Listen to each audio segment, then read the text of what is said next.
Well, good morning, everyone, and welcome to Breakfast at Blake.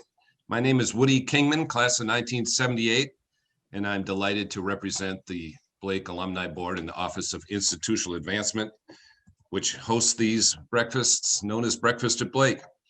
It's our fourth presentation of the year. We've had a great run so far, including our last January meeting, where we had Cassidy Blackwell, class of 2002, who spoke about her experiences that led up to her current position as an executive at Airbnb.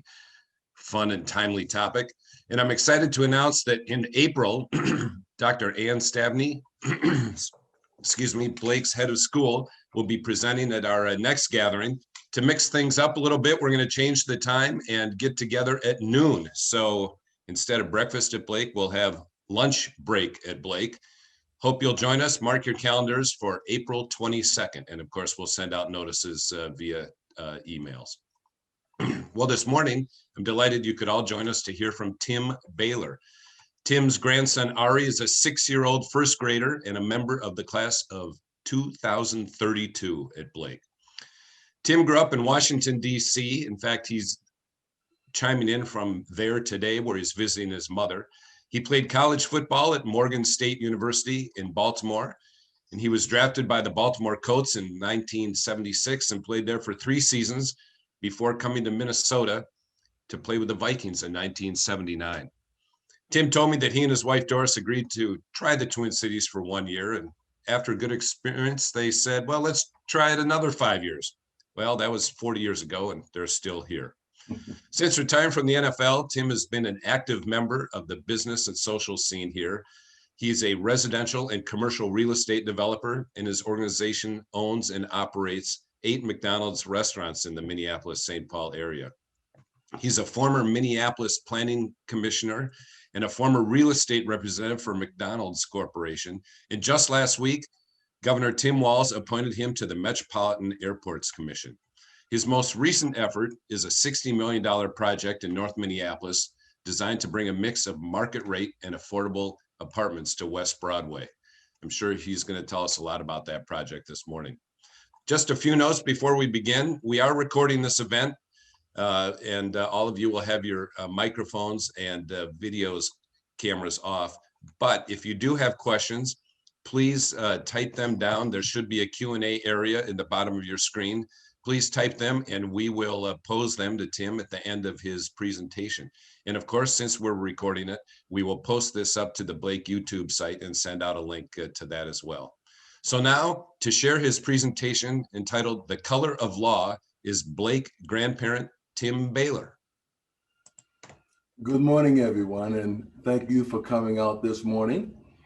I also want to thank the Blake Alumni Board, Woody Kingman, for your introduction, President Stabney, John Friedel, and Katie Code for holding my hand as I prepared for this discussion this morning. Yes, I've learned that I have a new moniker, GP'32. It took me a minute to understand what that was, grandparent 32, for Aristotle Baylor, our grandson. Ari has his own moniker for me. He calls me Bumpa. And so I've gone from Bumpa to now GP'32, and I'm thrilled by that, by the way. Ari's very excited to be at Blake. His teacher is Ms. Vesterflor, and he's excited to be in her class, and he loves coming to Blake. Ari has a little sister. Her name is Dahlia. Hopefully, Dahlia will be accepted soon, and if she is, look out, Blake, because Miss Dahlia is very opinionated and she's quite fun. Doris and I, however, are no strangers to Blake School. We have been coming to Friends and Grandparents Day for many years. You see, we have 2 very special godsons, Jacob and Alex Borgita. Jacob and Alex graduated in 2017, and I'd like to take a moment this morning to shout out to their parents, Dr. Jean Borgita and Dr. Susan Wolf, great friends of ours in our introduction to the Blake school system. You know, this past year has been life-changing for our country and the world. as COVID-19 made its introduction to us all. The way we eat, the way we entertain, the way we socialize, the way business is handled now from our dining room instead of the boardroom. You know, even the recent Super Bowl, the stadium was filled with placards of people rather than actual fans. And it's just mind-boggling when you think about the impact of COVID-19. But no impact has been greater than our education system and how we educate our youth. From daycare to college, we have all been challenged by having to homeschool, monitor our kids' online classes, teaching online, or in many cases, doing both. The prospect of returning to in-person classes has been stressful for all concerns. There was a knock on the bedroom door. Johnny, get up. It's time to go to school. Johnny, get up. I don't want to go to school. I don't want to get up. Well, Johnny, you have to get up and go to school. Why? I don't want to go to school. I don't like that school. Well, Johnny, why don't you like that school? Nobody likes me at their school. The students don't like me. The teachers don't like me. The administrators don't like me. Why? Even the custodians don't like me. I don't want to go to school. I don't like that school. Johnny, you have to go to school. Why do I have to go to school? You really have to go to school. Why do I have to go to school? Because Johnny, you're the principal. And while that is a bit of humor, I just trust that it doesn't ruin Ari's scholarship at Blake. But anyway, I was born and raised in Washington, D.C. Went to Morgan State University in Baltimore, Maryland, where I first met her, a young lady named Doris Parker. I was smitten immediately, realized that she was the love of my life, and finally convinced her to marry me, which took quite a bit of convincing on my part, I might add. We moved here to Minnesota in 1979 when I accepted a position with the Minnesota Vikings. And we have two wonderful children of whom we are extremely proud, Amber and Justin. Justin and Jackie Brown Baylor are Irish parents. You'll see that I'm a pretty lucky guy. From the photo, you see from left to right, there's Jackie and Justin. There's Doris holding little Miss Dahlia. In front of Doris is Belen. Holding me up is Mr. Ari. And there's Amber, Marco, and little Milky in Marco's arms. So needless to say, I'm a pretty lucky guy. Pretty lucky guy. After my Vikings experience, I became engrossed in the real estate industry, from sales to consulting, appraisals, valuations, construction, and finally development. I met the McDonald's Corporation and worked as a real estate representative for the corporation for 10 years before becoming a franchisee, which has been my other passion for the past 20 years.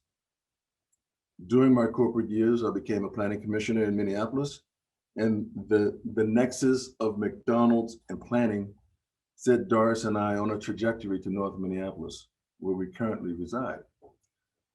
In working and living in North Minneapolis, we see and understand why our community is void of many of the basic components of a healthy community. We realize that the concentration of poverty can be overwhelming and defeating. We decided to do something about it. Research has shown that in the last 10 years, there has been over 350 affordable rental apartment units built in North Minneapolis and 0 market rate or market quality units. Let me repeat that. 350 affordable units, 0 market rate units. Why is that, you might ask? Why does the law allow and support only affordable rental apartments to be built in North Minneapolis? How can a community increase job opportunities, services, and safety if it is limited to affordable rental housing only? What is the separation of class and color? What is the color of law? my family and I wanted to increase the opportunities and health of our community. This is what I want to share with you today.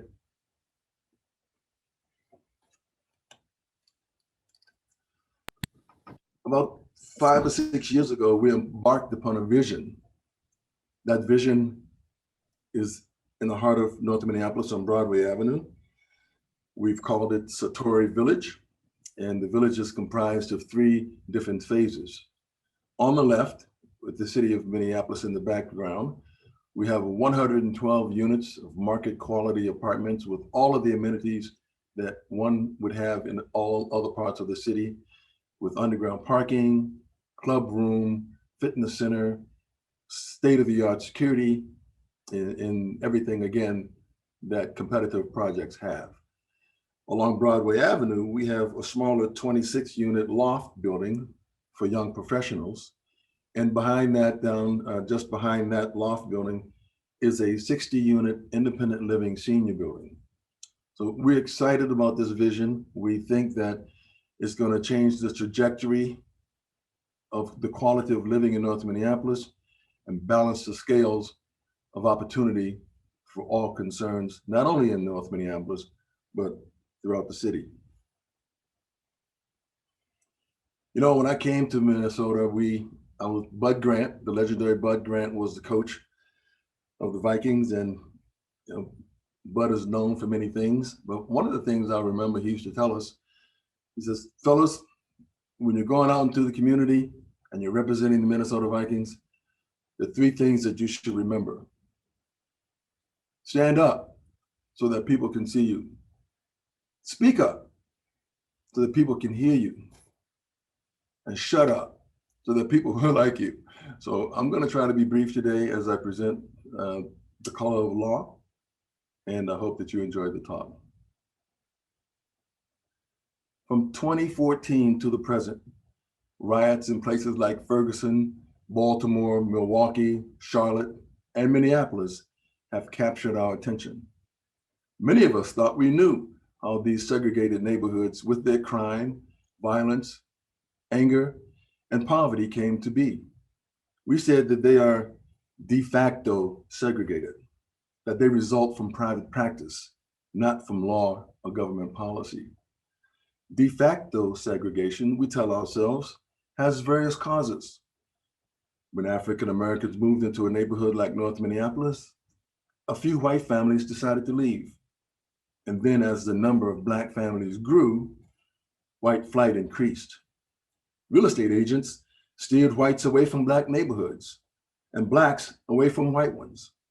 Banks discriminated with redlining, refusing to give mortgages to African Americans or extracting unusually severe terms from them with subprime loans. African Americans did not have the education or the jobs that would enable them to earn sufficient incomes to live in white suburbs.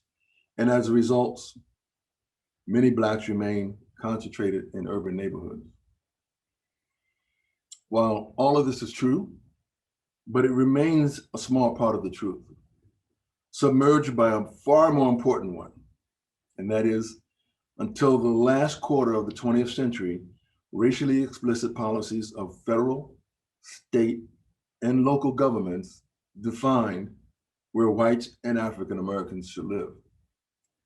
Today's residential segregation in North, South, Midwest, and the West is not the unintended consequences of individual choices and of otherwise well-meaning law or regulation, but of unhidden public policy that explicitly segregated every metropolitan area in the United States. The policy was so systemic and forceful that its effects endure to the present time. Without our government's purposeful imposition of racial segregation, the other causes, private prejudice, white flight, real estate steering, bank redlining, income differences, and self-segregation still would exist, but with far less opportunity for expression. Segregation by intentional government action is not de facto. Rather, It is what the courts call de jure segregation, segregation by law and policy. Residential segregation by state action is a violation of our constitutional Bill of Rights. The Fifth Amendment, written by our founding fathers, prohibits the federal government from treating citizens unfairly.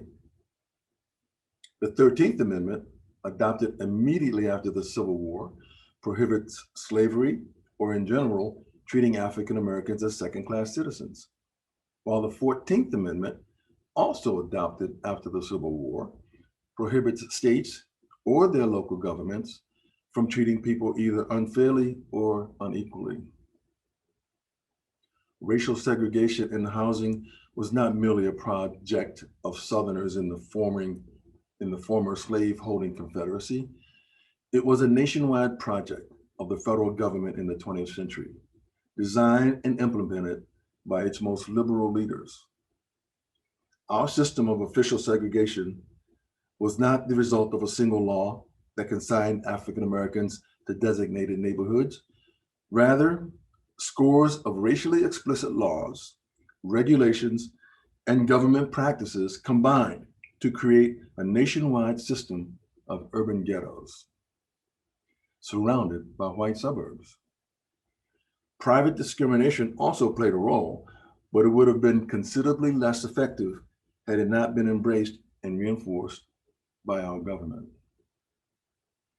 A half a century ago, the truth of de jure segregation was well known, but since we have suppressed our historical memory and soothed ourselves into believing that it all happened by accident or misguided private prejudice. Popularized by Supreme Court majorities from the 1970s to the present, the de facto segregation myth has now been adopted by conventional opinion, liberal and conservatives alike. You know, the federal government first developed housing for civilians. Living quarters or military bases had long been in existence. During World War I, when it built residences for defense workers near naval shipyards and munition plants. 83 projects in 26 states housed 170,000 white workers and their families. African Americans were excluded. Even from projects in North and Western industrial centers where they worked in significant numbers, federal policy sometimes imposed racial segregation where it had not been previously established, forcing African Americans into overpopulated slums. When the war ended, the government sold off its existing projects to private real estate firms and canceled those that were not complete. Beginning with the Great Depression of the 1930s and into the early 1950s, working and middle-class whites, as well as African American families, faced a serious housing shortage. In the Depression, only the affluent could afford to purchase homes or rent new apartments. So builders could not be induced to provide housing for others. World War II exacerbated that problem because all of the construction material was appropriated for military purposes. Working and lower middle class families doubled up with relatives, stayed in apartments that were too small for their growing families, or remained in emergency Quonset huts that had been put up toward the end of the war for returning veterans. In response to that, President Franklin D. Roosevelt created the New Deal, the nation's first public housing for civilians who were not engaged in defense work. Race determined the program's design. The administration constructed several projects for African Americans, segregated buildings by race, or excluded African Americans entirely from developments.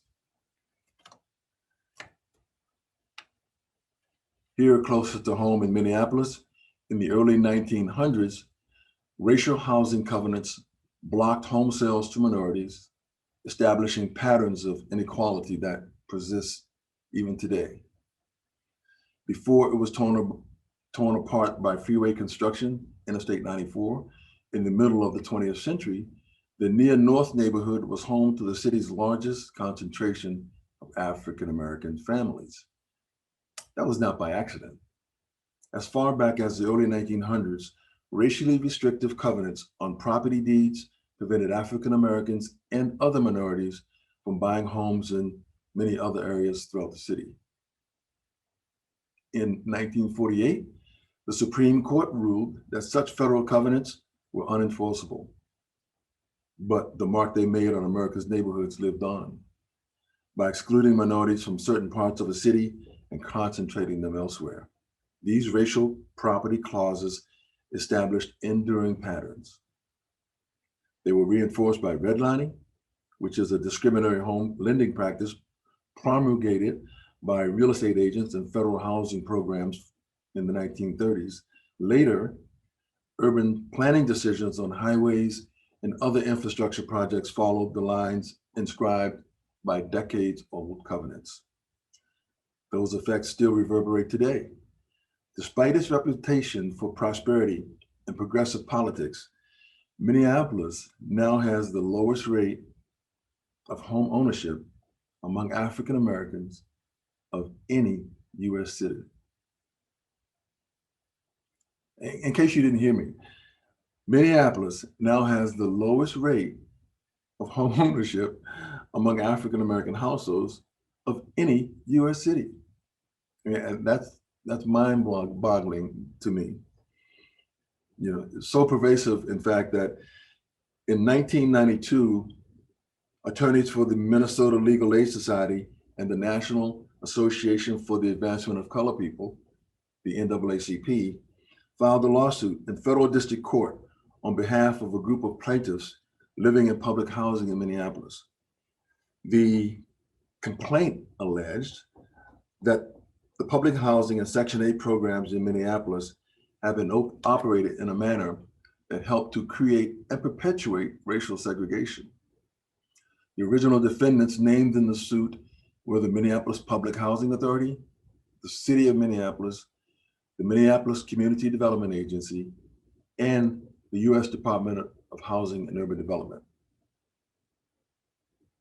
In 1994, the Metropolitan Council of the Twin Cities was also added as a defendant. These defendants offered to enter into settlement negotiations with the plaintiffs. Those negotiations lasted for 2 years. In April of 1995, the parties signed a consent decree, which is now known as the Holman Decree, that committed the MPHA, HUD, and their co-defendants to a series of dramatic policy changes. The first one prescribed that 4 Northside public housing projects and dozens of scattered site housing units would be reviewed for possible demolition or disposition. The second, the defendants would create up to 770 units of replacement housing in non-impacted areas of the city and the suburbs. Number 3, the displaced residents of the demolished scattered site housing were to be relocated with public assistance. Number 4, the 73-acre Northside site was to be redeveloped. That site is now called Heritage Park, which is pretty much fully developed, and it's just north of 55 for those of you who would like to venture to visit the site. Number 5, hundreds of tenant-based housing subsidies will be made available to Minneapolis public housing residents to enable them to move out of areas of race and poverty concentration. And number 6, changes in the operation of the Minneapolis Section 8 program would occur to make it easier for participants to exercise geographic choice. Finally, an affordable housing clearinghouse would be created to provide low-income families a centralized source of information about housing options in the metropolitan area.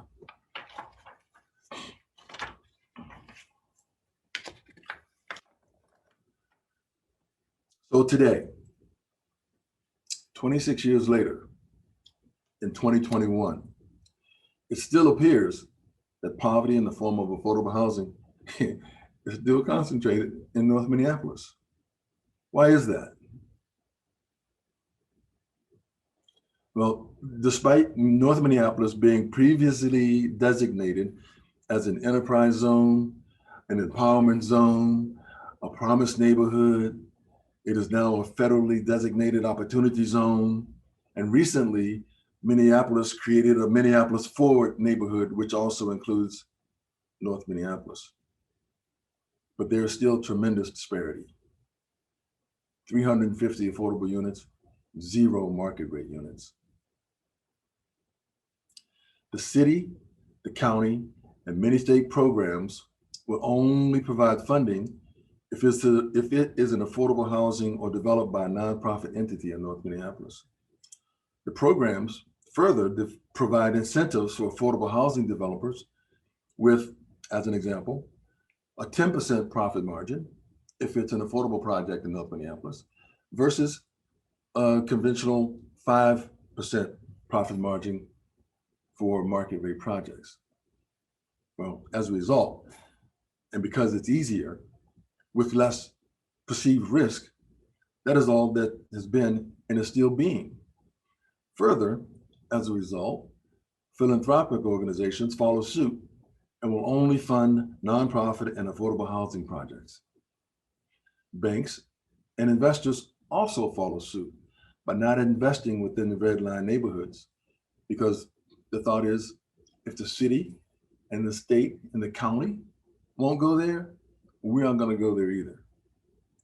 Ladies and gentlemen, this is what is described as de jure segregation in real time in our great city of Minneapolis. So where are we today?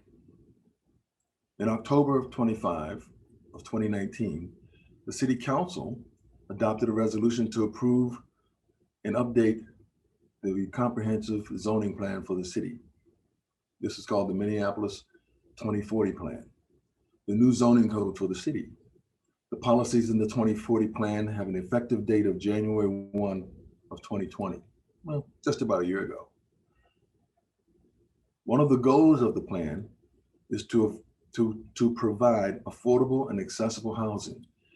By 2040, all residents of Minneapolis will be able to afford and access quality housing throughout the city. One of the policies under this goal is to promote mixed income development throughout the city. Another one of the policies is to reverse institutional harms caused to the North Side community by building on the many assets of the community while prioritizing community wealth building in the forms of housing, small business, public safety, youth opportunities, and environmental justice. It is apparent to me, given the years that we've been working on the vision of SATORI, that, and also given that we've kind of gotten a lot of support from the city at this point.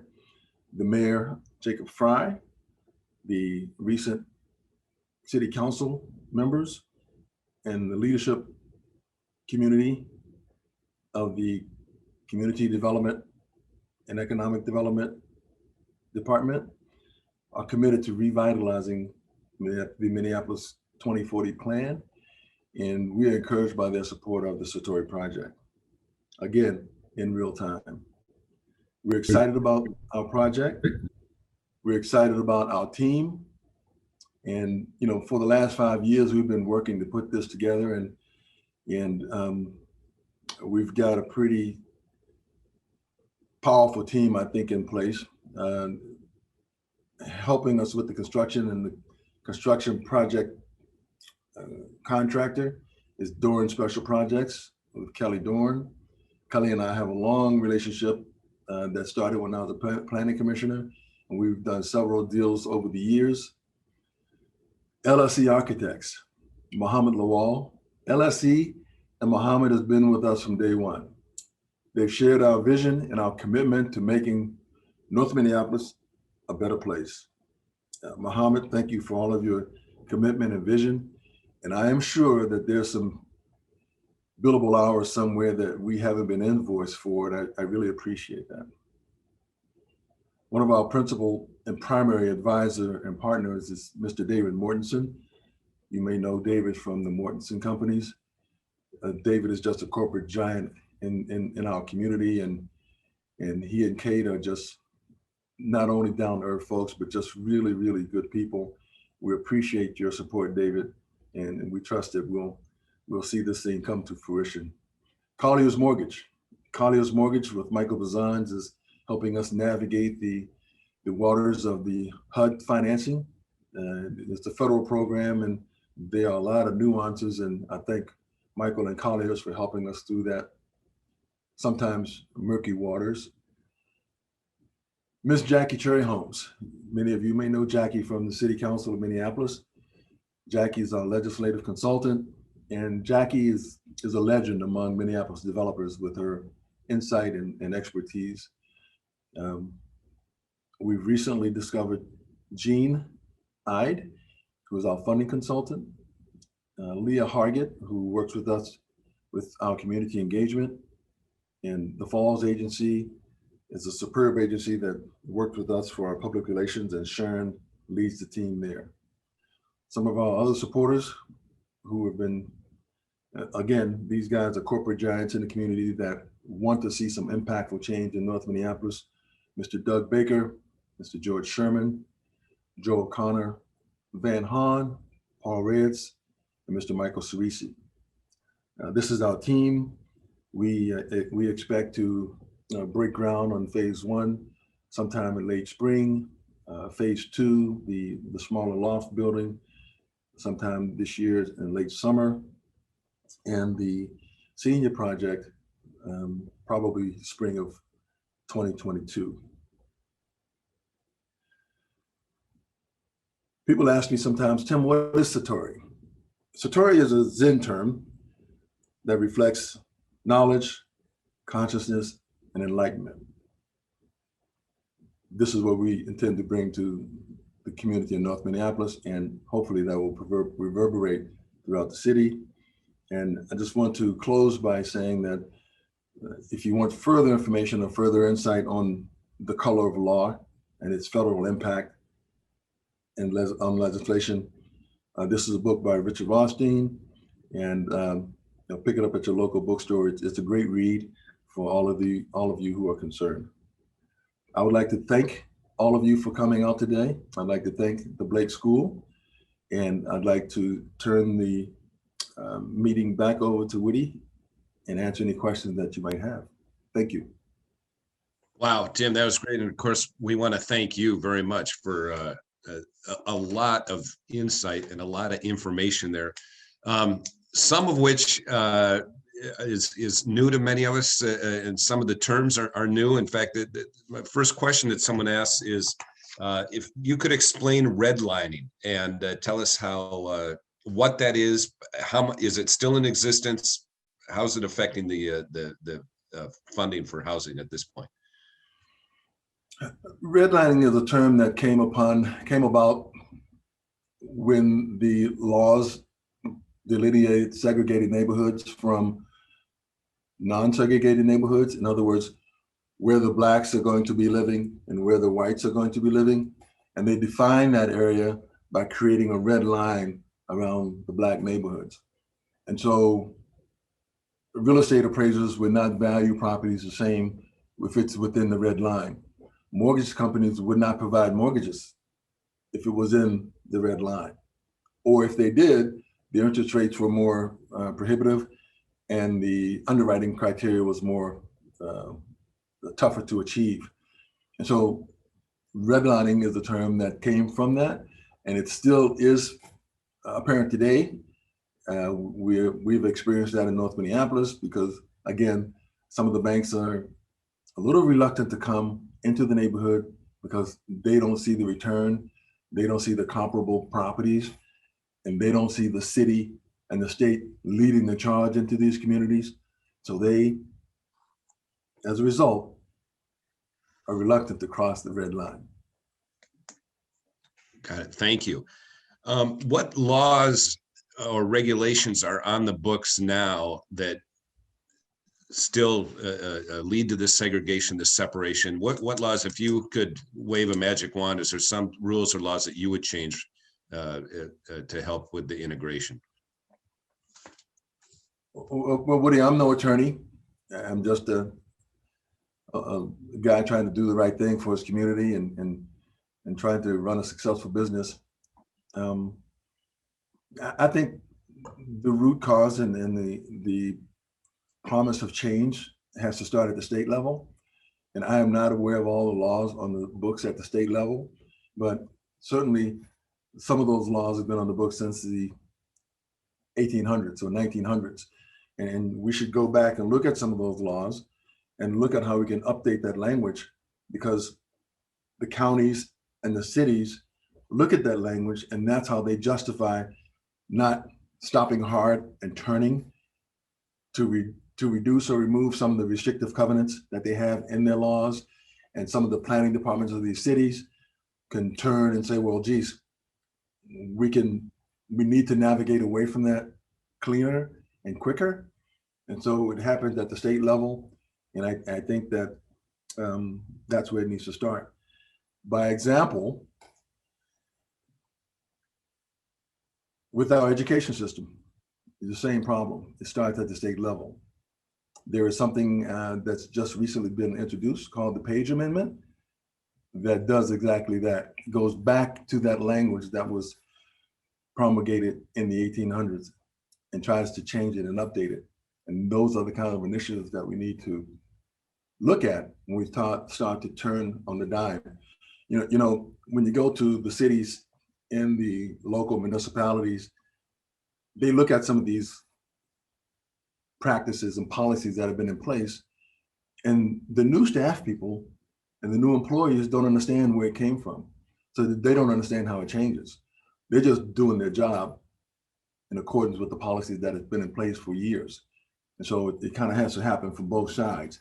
The state has to deal with their public policies in their language, and the local municipalities, like the city of Minneapolis, needs to update their guiding zoning code and policies to make sure that from the ground level, from the grassroots level, their populations are being treated equally and equitably. Got it. Good, thank you. Is there another question comes in? Are there other projects that, having seen yours, that are following on your heels? Will there be other market rate development in the area in the near future? I certainly hope so, Woody. We've been pushing this project and this concept uphill for several years now, and some of the development partners like Mohammed at LSE and David Mortensen realized this, and we've been trying to create this change. And I think I'm starting to see some the dam break a bit, if I can use that term, because now some of the nonprofit agencies are starting to look at the communities as a community and not paint the city with a broad brush. Some neighborhoods need more affordable housing. Some neighborhoods like North Minneapolis need more market quality housing. So I think that's starting to happen. I think the recent composition of the city council and the recent support that we're receiving on our project is a good indicator. And yes, I think you'll see more projects like this follow. Gotcha. There's a question about the Upper Harbor Terminal project. I don't know if you're, look with that smile, I guess you are familiar with it. And someone asks, apparently that's been stalled, and is there, might your project and other efforts help revive that? It's probably more prudent for me at this time to plead the fifth with respect to any comments regarding the Upper Harbor Terminal.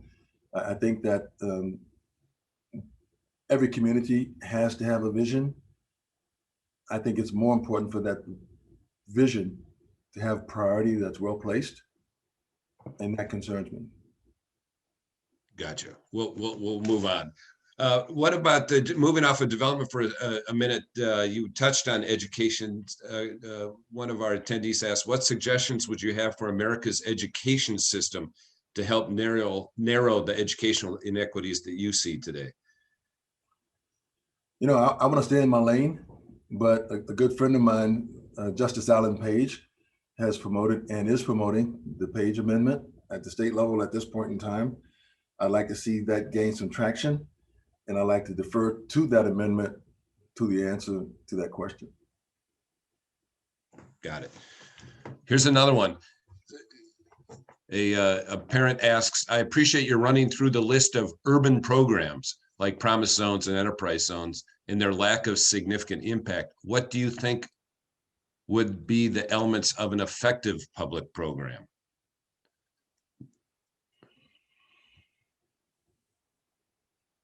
I think that the designation of those terms for a particular neighborhood is good.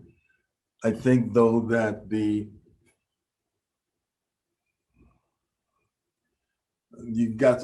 it's important to put some meat on the bones of those designations. So if you have those designations, then you have to make it easier or change the program to fulfill the needs of those particular areas. As an example, if a conventional development project is going to achieve a 5% return or profit margin, then you need to create more incentives, not for the affordable. So you need to change that. So maybe the affordable gets a 5% fee and the market rate gets a 10% fee. So you change those incentives for the particular developers, and or we want to, at the same time, close the economic disparity gap. And so we want more people of color, more Blacks to get involved in the industry so that they're capable of changing and building their own communities. And so sometimes you have to do things to promote that. So maybe you waive some fees, you make some things more amenable. You either increase the pool of funds in these competitive arenas that we're in today, or you don't make them competitive. You make it based on criteria. So if you meet the criteria for a certain project, you get some funds. One of the tough things is that, it's a tough economy now, especially with COVID and some of the civil unrest, that funds are tough to come by. And so if you don't have means, like some of the bigger developers in town, you can't achieve the things that you want to achieve and need to achieve. On that development note, in addition to the development of residential projects, what kind of commercial projects do you think are needed in those neighborhoods? We talk about a lack of grocery stores, lack of quality retail. Are you and your group doing any of that, or are others that you're aware of it? And if not, how do you promote it? Interesting question, Woody. To me, it's a chicken egg thing, and I'm of the camp that if you build it, they will come. If you have a neighborhood and the demographics of that neighborhood are appropriate, the businesses will follow. If you've got a neighborhood that's economically diverse, maybe racially diverse, so you've got people with the skill sets that want to live in a neighborhood because they have quality housing that they can get in other parts of town. So when those come, then the insurance companies will come, the grocery stores will come, the dry cleaners will come. And so you'll get those components of a basic neighborhoods that will follow that. And that's the path that I'm on. I'm a real estate guy. I like to say that I'm a dirt guy. And I believe that if you build it, they will come. Sometimes the commercial or the corporate sector will move first. But my experience has been they have to get a good vibe from the city or the state, that if they come, that the city is going to come and support them with the things that they need to move forward and keep building. And so chicken egg. Got it. On the support side, the question asks, how do leaders of the Northside Achievement Zone view your project? You know, Sandra Samuels and Don are good friends, and we certainly support what they're doing under the education banner. And I think that they summarily support what we're doing under the infrastructure and real estate development banner. Okay. Say, I just want to let everyone know we have so many questions. It's really great. Some of them are awfully specific, and I might not ask them properly. I might also not get to all of them. Certainly understand if folks need to sign off. This is about 50 minutes into our morning breakfast. And often if we were together at the Bovee Memorial Chapel, we'd probably be winding things up and letting folks get on their way. But I will, Tim, as long as you're comfortable staying on, encourage all of you participating to stay on as long as you want and as long as you can. And we'll try to get to a few more of these questions over the remaining time. I'll go for about 10 more minutes if that's okay with you, Tim. One of the questions, Tim, a couple of them come in with kind of an interesting thought on your project, and that is, here's one word for word. Does a focus on an influx of market rate units rather than affordable units possibly drive displacement and gentrification in the area? And is that a concern at this point? Well, fair housing is a concern, and it's one of my primary drivers. And equitable living is also a primary concern. Unfortunately, we're nowhere near that in North Minneapolis. And unfortunately, or fortunately, I might say, in this particular part of North Minneapolis, there's no displacement of residents.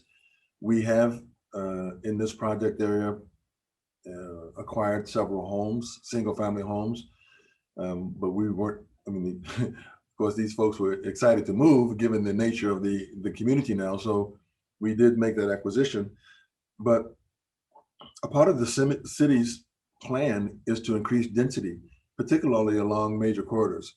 And so what we're doing is in accordance with the Minneapolis plan, which will increase density, thus put more eyes on the street, thus increase the tax base for taking care of our city streets and providing the sources of funding that we need to keep things safe, public safety, and so forth. And so adding a density is a good thing. I think there's a balance of how you control gentrification and whatever that means, and how impactful that can be. We need people with disposable income in North Minneapolis. It provides for a healthy environment. And so, yes, we are concerned about that, but no more than any other part of the city. Got it. Here's an interesting one on the rental side. In fact, the question for you is, are your units, how many of them are rental versus condo or ownership? Are any of them rental? This project is all rental. Okay. We offer across all three phases is about 80% market rate, market quality, and 20% affordable.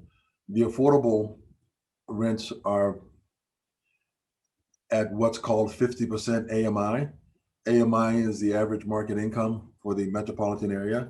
And so those are at 50% affordable, but 80% of the units are market rate, and they are all rental. Gotcha. Well, as a rental landlord, then this question will hit home.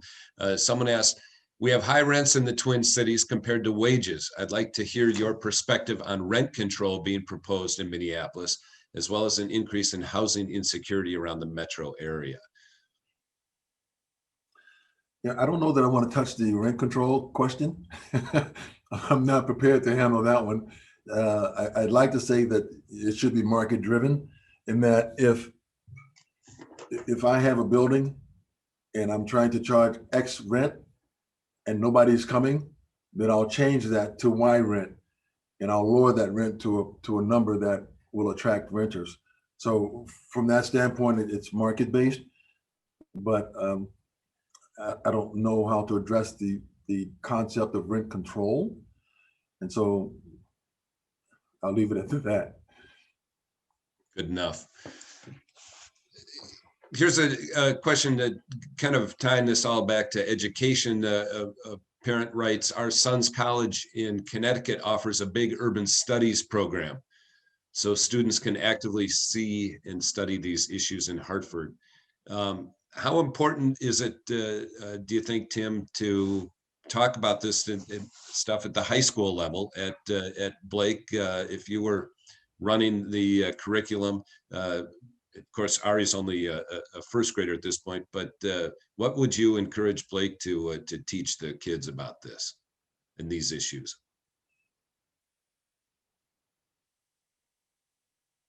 Yeah, it's an interesting question, and it has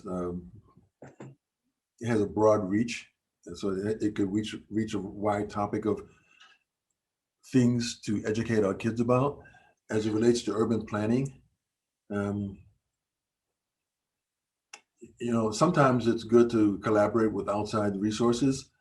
I know that when I was coming up, there were vocational schools that allowed kids to do different things if they were interested in plumbing or electrical and so forth.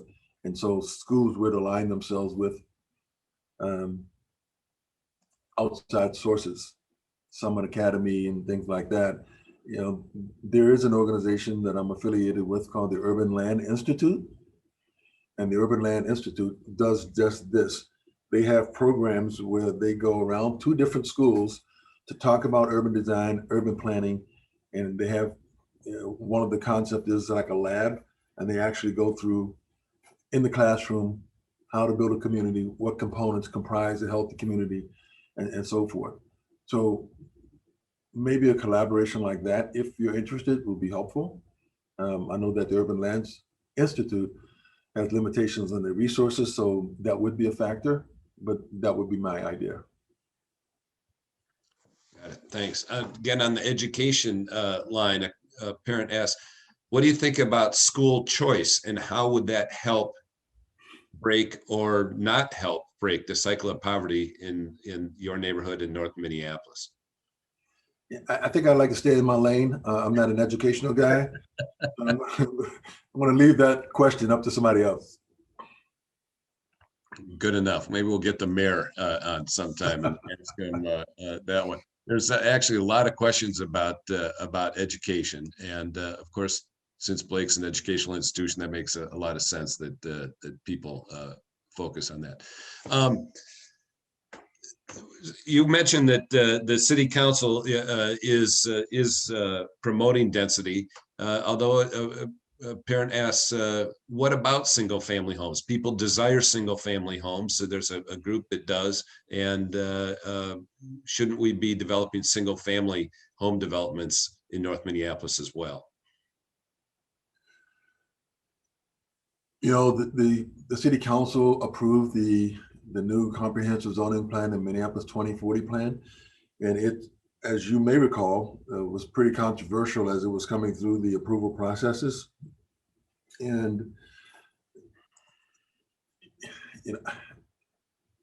I can't overreach what the city has decided they want to do, and I don't know enough about what their prospects are for single family housing development in the city to really comment on it. I will say that there are families that want and need single family homes, and there should be opportunities for that. There's only so much land in the city, and I think that those areas in the city that have opportunities for either rebuilding existing homes or building on vacant lots should be reserved for some single family homes. Got it. Good enough. Well, Tim, I just want you to know that, and I want to share this with the other folks as well, that this is for Breakfast at Blake, this is a historic breakfast. We've had, I think this is the number 2 or 3 number in terms of participation, our largest participation. So obviously your topic and you yourself are of great interest to the Blake community. And I really want to thank you for your insights and your comments and your education that you've given many of us this morning. It's been really, really terrific. And there are, as a result of this participation, there are a couple dozen questions that I have not had time to get to that I know people would like to bounce off of you. So I hope that people can listen to this again or go to the book that you mentioned and learn some more and stay engaged in these topics. I just want to thank you for your time. Thank you for not only your time this morning, but also for this project and your commitment to the city. It's we need it.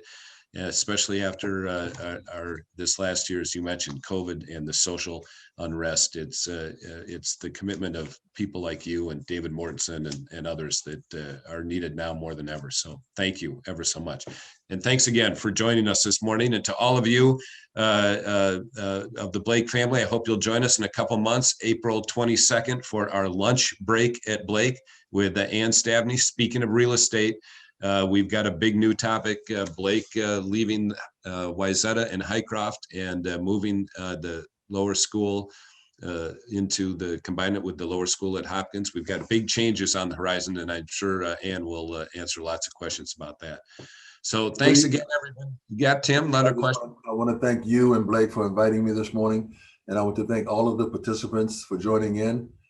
Sorry I couldn't get to your questions, but feel free to contact me. Our website is JADT Development Group.com. That's JADT Development Group.com. Give me a call and we can talk about whatever you'd like. Thank you very much. That's great. Thanks, Tim. Thanks all. Have a great morning.